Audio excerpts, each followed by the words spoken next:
अॼु बाबा वॾे पैमाने जो फ़ैसिलो आहे ऐं वसायो व्याजी जेको व्याज वठी वठी करे जेको आहे सो माण्हुनि खे नाड़ कयो अथई। हिन वक़्तु असां मौलाना असदुल्ला खोड़ो ऐं वसायो व्याजी वेठो आहे ऐं मौलाना असदुल्ला जे साम्हूं हिन जो फ़ैसिलो था कयूं। त साईं हाणे हिन जो फ़ैसिलो कयो, व्याज हिनखे ॿुधायो त केॾी किनी शइ आहे। साईं मसइलो इहो आहे जो हाणे हिकिड़ो माण्हू आहे, हिकिड़ो परेशान आहे, उन असांखां घुरण थो अचे बाबा लख रुपयो ॾे। असां चओ था महीने खां पोइ ॾींदे असां 2 लख वठंदासीं, 15 ॾींहंनि में ॾींदे 50 वठंदासीं, सम्झे मथे वठंदासीं, पंहिंजो महीने खां पोइ असां लख रुपयो इंट्रस्ट वठंदासीं। उनखे इंट्रस्ट असां ॾिनो आहे, व्याज त आहे, पर हिकिड़े माण्हू खे न मासात ॾिए थो, न सौटु ॾिए थो लख रुपयो, न चाचो ॾिए, न भाउ ॾिए, मां ॾियां थो अहसान कयां थो उनजे मथां। पोइ माण्हू चवंदासीं तूं व्याजी आहे, पर तव्हांजी बैंक ॾिए थो पियो, तव्हांजे मुल्क पूरे में जेको आहे बैंक ॾिए थो, उनखे तव्हां व्याजी नथा ॾियो। हाणे मूंखे जेको चवनि था, हाणे मां तव्हांखां फतवा थो वठां, छा व्याज ॾियणु गुनाह आहे या इहो जेको आहे सो हिकिड़ो मदद करण जो फ़ाइदो आहे, इहो तव्हां ॿुधायो असांखे। बिस्मिल्लाहिर्रहमानिर्रहीम। इस्लाम में जेके 7 वॾा कबीरा गुनाह ॿुधाया विया आहिनि, उन्हनि में वॾे में वॾो शिरक खां 2 नंबर ते जेको गुनाह आहे उहो व्याज जो आहे। व्याज जे बारे में अलाह क़ुरान थो चए त फ़ाज़नू बिहर्ब मिनल्लाहि व रसूल, जेको व्याज जो कमु थो करे अलाह ऐं अलाह जे रसूल सां जंग थो करे। केॾो वॾो गुनाह आहे जेको अलाह ऐं अलाह जे रसूल सां जंग करे, बाक़ी छा बचो। वसाया व्याजी, मां तोखे नसीहत थो कयां त व्याज खां तौबा कर। तुंहिंजे ज़रिए ॿियनि व्याजनि खे बि थो चवां, न त क़बर में कीड़ा खाईंदव, मकोड़ा खाईंदव, लाश ढूंढ करे वेंदव। व्याज खां तौबा कयो।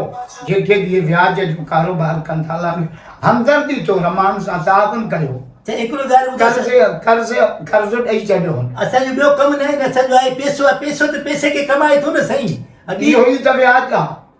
पोइ तव्हां खणी नालो लाइ जेको आहे तव्हां वरी लिड खे लॾूं करे छॾिया। बाबा लिड बि शइ आहे, लॾूं बि शइ आहे। मां बि फिर व्याज न ॾींदुमि बाबा, मां पंहिंजो ॿियो कारोबार कंदुमि। इहे त वठाए ॾियो न जेके व्याज ते वठी। सची दिलि सां तौबा कर, तुंहिंजे मथां ईंदो तौबा करे। पहिरियां पैसा वठी ॾियो। सची दिलि सां उन्हनि ते बि व्याज न वठ, जेके ॾिना थी उहे वठ। तूं चए थो इंट्रस्ट आहे, इंट्रस्ट आहे, व्याज जो कहिड़ो बि नालो मटाए रख, व्याज व्याज आहे। जे अॻो तोखे चऊं त लॾूं बि शइ आहे, लिड बि शइ आहे।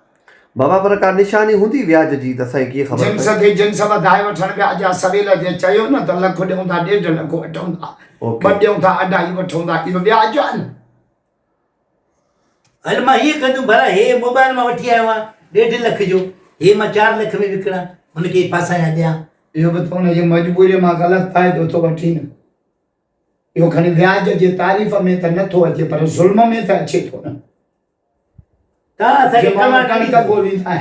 माण्हुनि जो रस्तो चूसे कमाए हा न, राति हिकिड़ीअ में कानून थियण थो चाहे। ठूट ठूट सर ठूट।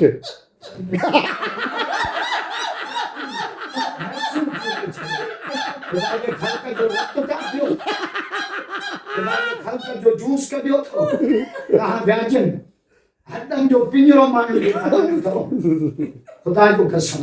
क़यामत में ख़ुदा खे कहिड़ो अल ख़ल्क़ अयादुल्लाह, हे अलाह जी मख़लूक, अलाह जो कुंबो आहे, इन सां ज़ुल्म न कयो। व्याज न पियो वठे वसाया व्याजी, जहन्नम जा टांडा थो खाए। क़बर में केर न हलंदी, जाते कीड़ा खाईंदई। बस पोइ अॼु खां पोइ असां ख़तमु था कयूं। ठूठ थी नड़ वाके लॻी न वञे नस में। बस तौबा कयोसीं असां। तौबा न करे, गीसी कर।